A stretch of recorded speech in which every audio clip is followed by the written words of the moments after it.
Brightman, Scarlet Faithful. It's officially the first day of the offseason for Rutgers men's basketball. Wanted to discuss a lot. I did a rapid reaction on Wednesday night as the season came to a sad conclusion. Disappointing performance against Maryland. Rutgers now ending the season on 7 of 8 losses. And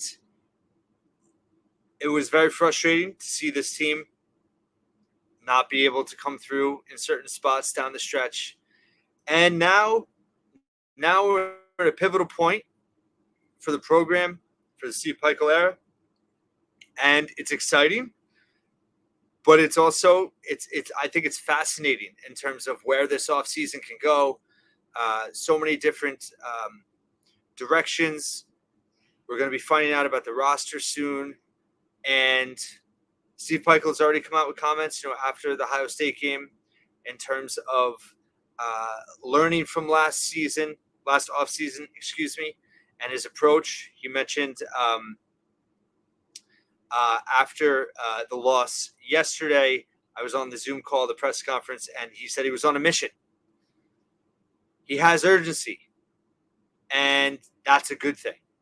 So it's going to be really interesting to see. I think Rutgers is going to do their very best to try to control the process as much as possible. I think they're a lot more prepared. They're a lot more organized. And, it should be noted, and I discussed this some on my podcast earlier this week, just in terms of how rapidly things are changing listen, in the middle of this year, the 2-time transfer rule went away. So guys that were supposed to sit out all of a sudden could play. So that's how fluid this situation is. And I think Rutgers, unfortunately got caught as an example in terms of when Cam Spencer left, and I misstated it. He left after the undergraduate transfer window closed, and his value went up as a grad transfer, right? So all grad transfers values went up at that point. And then Paul left after the early entry deadline, which value went up even more after that. So, but this year, I think you're going to see the portal is going to be even more active, both from a college basketball perspective. Projections are saying anywhere from 70 to 80% of players. And again, I've said this before. NIL's changed everything, and NIL has created value. There's market value for players, and there's no real way to know what your market value is unless you test it. So a lot of players are going to do that now, and it's not necessarily indicative of their situation that there's an issue. And I think with Rutgers, it's going to be very interesting to see who tests the waters. There could be some traditional reasons for leaving, whether it's, drop down a level and get more playing time, whether it's to go out there and see, what other potential opportunities there are. So how Rutgers and the staff manage that, how they then also take this time to explore the portal and find options. I think you can never be proactive enough. You can never be, no stone unturned. I think Steve Pikiell, where he's thrived in recruiting as a whole, and just wait 1 second here, especially early on when his options were limited, is they've always had plan Bs, plan Cs, plan Ds. When one guy doesn't work out, they have someone else that they've discovered. And, they've had a lot of success with some under the radar guys, and of late they haven't. So I think it's fair to criticize the fact that the last 2 or 3 recruiting classes have not yielded the same success that Pikiell had with the Geos and the Rons and the Calebs and, Miles Johnson, and obviously, Cliff, Paul, which were bigger name recruits when he got them in terms of rankings and all that. And that's part of the problem. And then, it was complicated by losing Cam and Paul last year. But I think with everything needs to be looked at through the lens of NIL, because that's a great differentiator, a great dictator of the process. And the reality is that's a major factor in roster building these days. And it's easy to criticize. And, I think I don't like the criticism of that the staff dropped the ball last offseason, that they should have been more prepared, that they gave, guys more time than they should have. Like Mulcahy went through the NBA draft early entry process. He had the same amount of time that Cliff did. So that was common practice, and now this year, I think it's going to be interesting to see how a lot of teams handle that, because you don't want to wait around till, I think they need to move up the draft early entry withdrawal deadline, because to wait to the end of May is crazy now. So, obviously the NCAA, there's a lot of restructuring, you could say that in terms of the business model and the way that, there's some teams out there that are able to essentially, employ their teams in terms of how they pay NIL. There's other programs that, only have enough for certain players, and managing that process is a whole thing in and of itself. But I think for Rutgers, they know the timeline that hurt them last year. It's a different situation, especially if Cliff does ultimately leave. You really don't have anyone that's going to be, entering the draft process. And if you do, it's no one with real, it just doesn't seem like it's going to be an issue this year. And you have the great recruiting class that's coming in. So you have an ability to formulate your roster. And that is a true advantage right now. As bummed as we all are that the season is over now, on March 14th, before the madness even gets going, even before conference tournaments really start to cook, there is a significant advantage here that Rutgers can start rebuilding today, that, conversations can start right away. The portal hasn't officially opened yet, but it's going to open next week. And even though there'll be, a decent amount of teams still in the postseason, Rutgers is uninhibited in terms of what they can do. So it's a huge advantage and something they have to take advantage of. They have to capitalize. How quickly things will move remains to be seen. Just in terms of the roster, I think some interesting things to look at. Cliff and Mag, there's a lot of speculation. It's been kind of, and I've said I feel like both players are going to leave. So I want to touch on the Mag situation. I haven't really touched on it. And this is kind of to my greater point about when things come out, right? That's one angle. But having the ability to kind of reflect the mirror and see all the angles, or at least consider potential angles, I think is important. And I think it's pretty clear based on comments from Mag, from Peichel. There definitely seemed like there was hope that Mag would come back. He has the calf injury. From what I understand, it wasn't a long-term injury, or the sense that he necessarily was out for a long period of time. I think there was some pain management involved, and ultimately Mag said, he didn't feel he was ready to play. Michael commented he even practiced the other day. I know there was a period he didn't even practice at all, but I think it's 100% fair to say that his absence greatly impacted the team down the stretch. Now, the circumstances or the situation involving his absence, there's some different theories out there. I've seen plenty of fans say he quit on the team. The thought that it's a business decision, he's preserving himself for the portal. That's one perspective. There's another perspective that, he came off major injury. He's more cautious in wanting to play hurt, and he wants to protect his value. I think, honestly, I don't know all the details. I'm just trying to look at it from all the sides. And I think it's one of those situations where you could understand all the different perspectives and feelings on both sides, right? And Gavin Griffiths spoke up and defended Mag in Brian Fonseca's article last night. It's fair. Listen, nothing's black and white, right? Nothing's all this or all that. It could have been mixed feelings in the clubhouse. Like, some players might have been behind him. Some players might have been frustrated he wasn't playing. It seems like the coaching staff was frustrated with the overall situation. Mag ultimately didn't play again. And I do think it's very likely he's entering the portal and his days are done at Rutgers. I think it's, first of all, needs to be acknowledged that he was a warrior for Rutgers. He was a transformative defensive player at times. I think he developed some offensively, and he was the glue guy. I mean, he was very important for this program, both last year and for this year, even in limited action. We played 17 games. I mean, if you think of it this way, Rutgers only had Mag and Jeremiah Williams in the same lineup together. I think it was 4 games all season. So, I mean, people would say, oh, that's an excuse. But it's reality too, right? When you look at why this season went wrong, that's a factor. Whether you want to say it's an excuse or not, it happened, right? So if Mag was healthy and played the whole season, and if Jeremiah was healthy and played the whole season, I do feel like the season would have been different.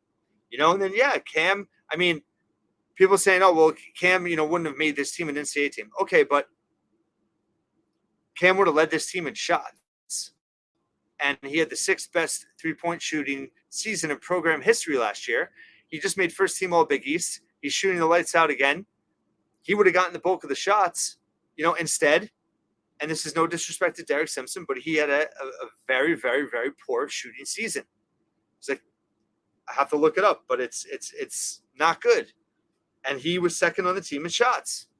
So that is an automatic value add that, is logical to impacting the team.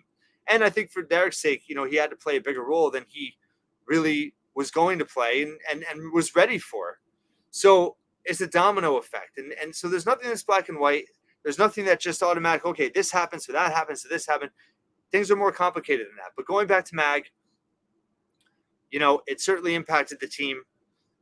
Right or wrong, it's a greater issue just in terms of NIL, in terms of contracts, in terms of, commitment. Obviously, commitment to the program, but also commitment to your NIL. There's been lots of talk about eventually this becoming an actual employee-employer relationship.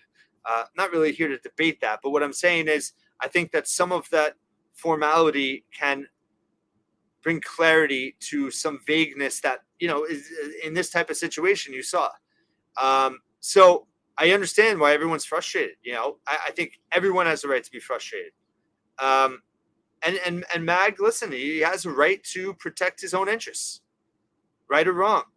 So I'm not excusing Mag. I'm not saying Rutgers is right. I think it's complicated and that none of us know the full details, right? But I think at the end of the day, you have to respect for what his contributions were, but it's also okay to be frustrated with how it seems like it's going to end. And that's how I look at it. I think Cliff, you have to wish him well. It does seem like he's going to move on, whether that's, ultimately in the pros or if he does go to another school. No matter where he ends up, you have to thank him for his time. I talked about it some last night, but I think the most important thing is that at this point is that if they do move on, they move on quickly and Rutgers is prepared and can replace them with key pieces to fit together in this giant puzzle now that's the roster for next season. Going back to Derek Simpson, Derek Simpson has some positive qualities. He had some good games, really good games at times. I think what's interesting on the roster right now is the backcourt. You have Jeremiah Williams, you have JaMychal Davis, you have Derek Simpson. None of them are true shooters. None of them are knockdown three-point shooters. They all have kind of similar skill sets. Davis really struggled from the floor this year too. He emerged as an on-ball defender. Derek Simpson emerged as an on-ball defender. Derek Simpson's 6'3", but he's kind of slight. JaMychal Davis is 6'1". Jeremiah is bigger, but he's not a three-point shooter per se. But they all kind of more so Simpson and Williams need the ball in their hands. But I'll be honest, I think you bring in Dylan Harper, and I saw somebody right today he's going to be a wing. Dylan Harper is going to have the ball in his hands. Dylan Harper is going to be the floor general, the maestro, the point guard. Like that's what he is. That's what he's going to be. He's 6'5", 6'6". He's going to be a big point guard, but he plays like a natural point guard. And I've said it before. I think that's Steve Pikiell's. I really think he's been searching for that for a long time, and he's found him. But my point is, you need balance. Everything's got to fit together. And I don't know. I don't think that those four pieces all fit together the best that they could. You need shooters. And yes, you can have wing shooters, but I just don't think those other three guys all together make a lot of sense. So it's going to be interesting. I think, Davis and Simpson are pretty similar. JaMychal Davis isn't leaving because of his relationship with Ace Bailey, among other things. And the staff is really high on him regardless of his own ability. So it's going to be interesting to see what Derek Simpson does. I mean, he could stay, and he'd have to be willing to accept a smaller role. I think he can be, a valuable piece further down the bench. But wouldn't be surprised if he, explored greener pastures and more opportunity at a mid-major or a low major. And I think he could play a good role in a mid-major, and he could be a star at a low major, But so that's an interesting decision away. And then I think you look at the front court with Igbole and Woolfolk, where I think they're kind of, they're built differently, right? Igbole's bigger, but I don't see the value in really having both of them back. I think Wolf's probably more likely to leave just because, he's played 2 years now, with Lathan Somerville coming in, depending on what happens with Cliff.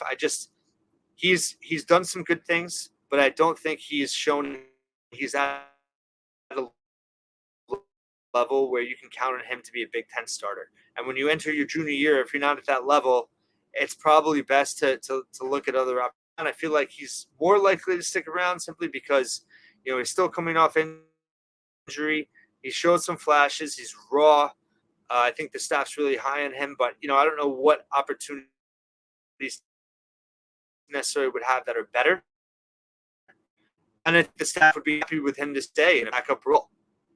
Gavin Griffith's a big question. There was a comment in Brian Fonseca's post-game article that, Griffiths confirmed he was, likely to stay. I think it's a hard ask after a game in the locker room. I mean, I think all the players are going to say, yeah, they're probably likely to stay. No one's going to give you a firm, definitive answer.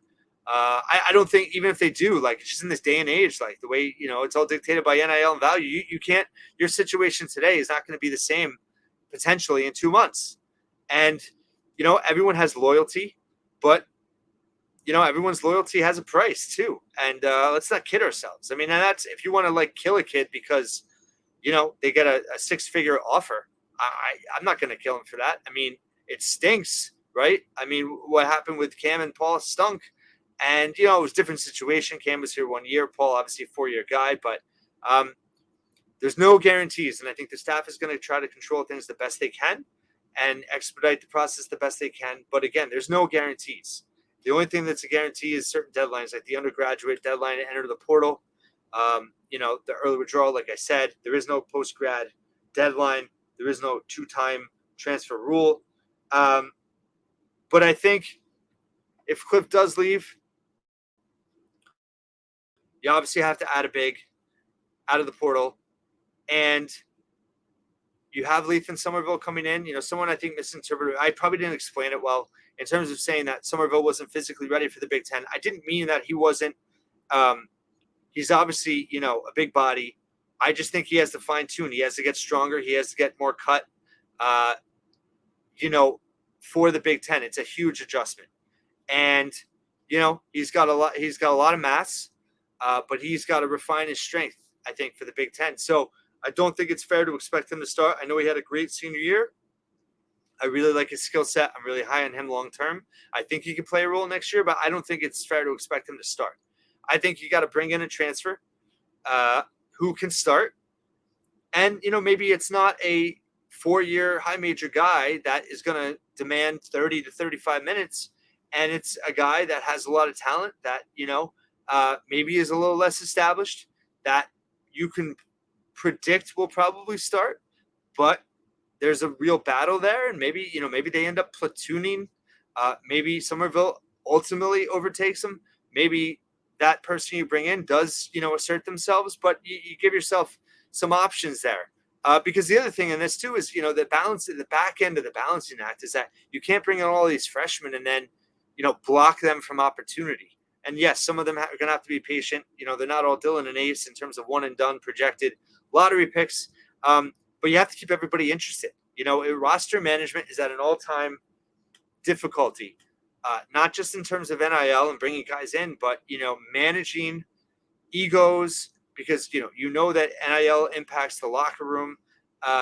It does. But also managing minutes and opportunity, and getting a guy to, if a freshman comes in and they don't really play, are they willing to stay the next year and develop, or are they going to bolt? You really have to. It's going to depend on the player. It's going to depend on the personality. It's going to depend on a lot of things. Again, there's no black and white. It's complicated in every situation. So that's something to watch for. Just looking at my notes here, I think aside from getting a big man, if Cliff does leave, you have to get shooters, like I said, whether it's wing shooters, whether it's guard shooters. Do you get a stretch four, whatever it is? I mean, Ace obviously can shoot. I don't know. I don't know. I mean, his skill set is so diverse, and he can shoot threes, but can he shoot 35 to 40% on 120 attempts? Maybe he can. Can Dylan? Maybe he can too. But the hope is if Gavin stays, which you hope, I want to say he's going to stay. I think if I had to guess, I'm more likely to say he stay than not. But I don't think, again, if anybody tells you 100% they're staying, meaning like pundits, people on Twitter, randoms, whatever, I heard through this person, or I know this, or I know the family, and they're going to stay their whole career. You can't say that. I'm sorry, but we don't know. They don't know. What they think today might change in a month. That's just the nature of college basketball and the transfer portal and NIL nowadays. It's real, and it doesn't. It's going to change, and as we saw last year, it could change on a dime. Maybe that's a bad pun. I don't know. Money, whatever. But the hope is Gavin comes back. But you can't count on him to be a 40% three-point shooter. Now, he did finish the season strong. He finished 13 of 35 from three in his last 7 games, which is 37%. He was 18 of 75 in his first 25 games, which is 24%. So, he made a leap in a lot of areas, I thought, down the stretch. In the 7-game stretch, he was more confident. He was more comfortable. He was more in the flow of the offense. He was more aggressive. He was able to score inside a little bit. He was better defensively. He was more physical. He had, a few instances where he got kind of picked on and matched up and put in isolation on the defensive end, and he, held his own. He had some blocks. He had some stops. There's things he's got to work on. He's got to understand how the defense works as a whole. Help side defense has been an issue. Being more of an assertive defensive rebounder, boxing out, finding a body. All those things. It's going to take time, but he showed that things were starting to click. And I think he can be a key piece next season, but I don't think that's a given. I think that he can be. He needs to develop. He needs to get stronger as well in the weight room. So I think you need a big, and you need shooters. You really need to add. I'm not going to lie in my desire to get an Ivy League guy that can shoot. And I know they've been linked to who's the guy from Penn, and I don't know any validity to this, how, if this was serious or not, but Penn transfer Clark Sladgert, but he's 6'1", so I think Rutgers needs to get more size in the backcourt. But he could play for sure, but I really like to see, like a spot up shooter. I think, Dylan and Jeremiah Williams, they're going to need the ball in their hands. You need shooters. You need guys that can create space and that can knock down open looks and contested looks. You need guys that, look at Northwestern. They have 3 or 4 guys that can hit from 3. There's several Big Ten teams that have 3, 4, 5 guys that can all shoot threes. Rutgers had no one they could rely on this year. No one, not one.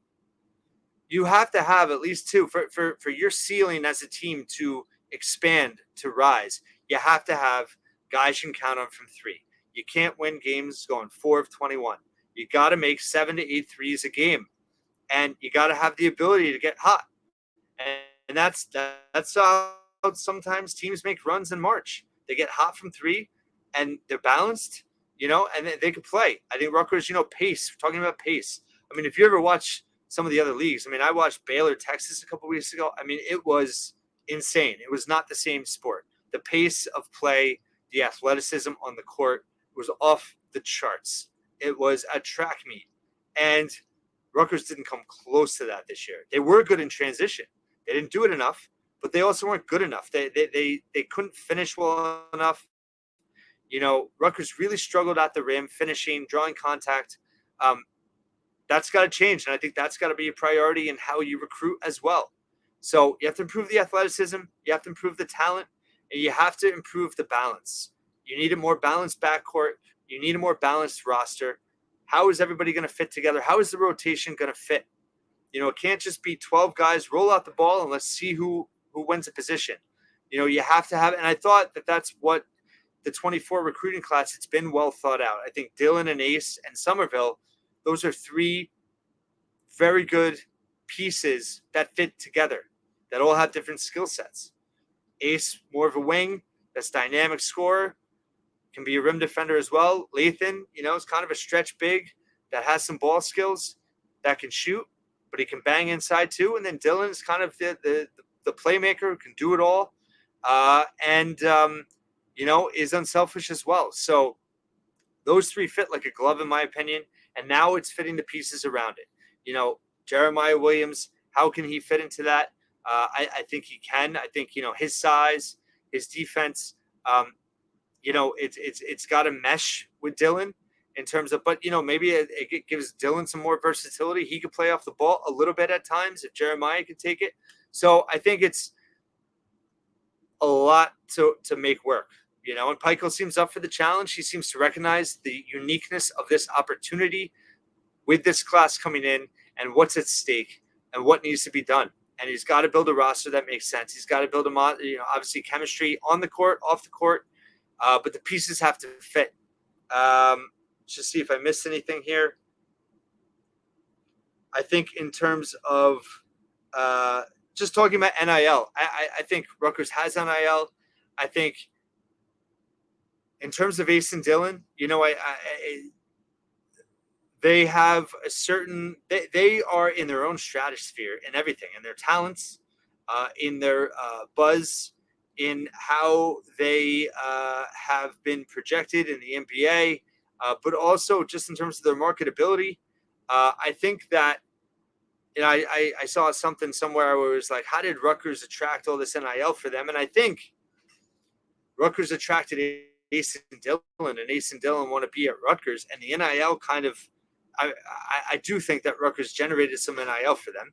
I don't think it's collective related because we know that the Knights of the Raritan focus on retaining players. There's donors out there. I have my theories, but there's definitely some. Dillon signed with Fanatics. Fanatics was going to sign Dillon no matter where he went.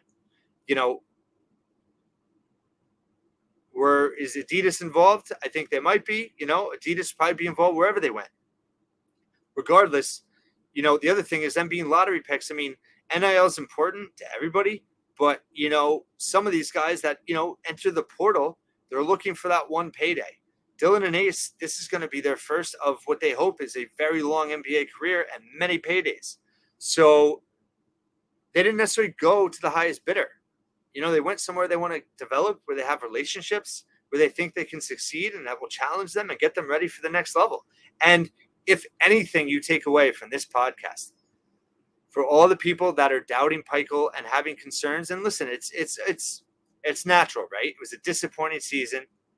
I think there's some explainable reasons for it, but I understand the concern and the downward trend of the last 2 years. But if Dillon and Ace are putting their futures in the hands of Steve Pikiell and the coaching staff, shouldn't there be value and equity and credibility in that? Shouldn't we all take a step back and say, you know what? We're fans. We want to win. We're upset. But two of the best players in the country signed with Steve Pikiell. They could have gone anywhere, but they're coming to Rutgers. They're not coming to Rutgers because Rutgers offered the biggest NIL package. There's no way. don't live in a fantasy land. And that goes for how Pikiell can build in the portal. You know, when you judge recruiting and you say it's been disappointing, which is fair, you have to include NIL in that too. That you lose recruiting battles nowadays in part because of NIL. So there is a certain ceiling for Rutgers in terms of what they can get in the portal versus other programs. I don't believe that there's like this open checkbook because Ace and Dylan are coming here that they can just throw money at who they want. You know, they're not. I mean, and look at Miami, look at Indiana, look at Arkansas. All those teams reportedly spent $3, $4, $5 million on their roster, and they're all having poor years. None of them are going to make the NCAA tournament. So NIL doesn't guarantee anything, but it certainly raises the possibilities in the transfer portal. That I don't think Rutgers is going to be able to just get anyone. They're going to have to be creative. You know, they always look at the JUCO ranks. They're going to look at every stone unturned. Maybe they look, you know, at a late high school recruit. I don't think you can count on too many. You're not going to play a Fab Five next season. You need experience. You need veterans. You need proven talent. But I think that if you have any takeaway with Ace and Dylan coming to Rutgers, it's not because they're getting the biggest NIL deal at Rutgers. It's because they trust Steve Pikiell and the coaching staff, and they want to be here. And they believe in the program and the development process and how they're going to get ready for the next level. And it doesn't guarantee any success next season as a team. It's threading the needle, developing them as players, and threading the needle to be a successful team are kind of two different things. Dylan and Ace could develop at Rutgers, and the team might not be the best. So how is Pikiell going to – but I think it would benefit their development if they have all the right pieces around them, and as a team they have true success. And they're, you know, it's going to be – I mean, they're going to be rock and roll stars next season. So I think Pikiell understands the weight of the moment, the importance of the moment, and I think that that's an exciting thing. And I think the disappointment of the last 2 years is a motivating factor for him, for the program, and they want to get it right. And again, if you've lost faith in him in the program, remember that two of the best players in the country have all the faith in him. And last year's offseason, you know, even though they went overseas and everything, I mean, they were still building the roster in August. If they have the roster set in April, you know, Dylan lives nearby. You know, Ace is going to finish high school in the South probably late May. I mean, you could have the whole roster together in May. That would be huge. And they were dealing with health issues in the offseason last year. You know, if they can get, as a team, be together for the whole summer, that's huge. That's huge. So there's a lot to look for. There's a lot to watch for. Just want to make sure I didn't miss anything. I probably did, but it's going to be a long offseason. I'll have plenty of these episodes. I hope you found this useful. But I just think in everything, you know, you have to look at all the angles, and nothing is black and white. And you have to sort through all of it. And I'm going to do my best to help do that. And this is the only daily Rutgers podcast there is. This is the 16th episode I have for you in 12 days, totally free on every podcast platform you have. I hope you don't look at me just as quantity, but quality as well. I'm excited for the offseason ahead. I'm excited for where this program is headed. And I hope you go on that journey with me. Thank you so much for listening to the Scarlet Faithful podcast once again.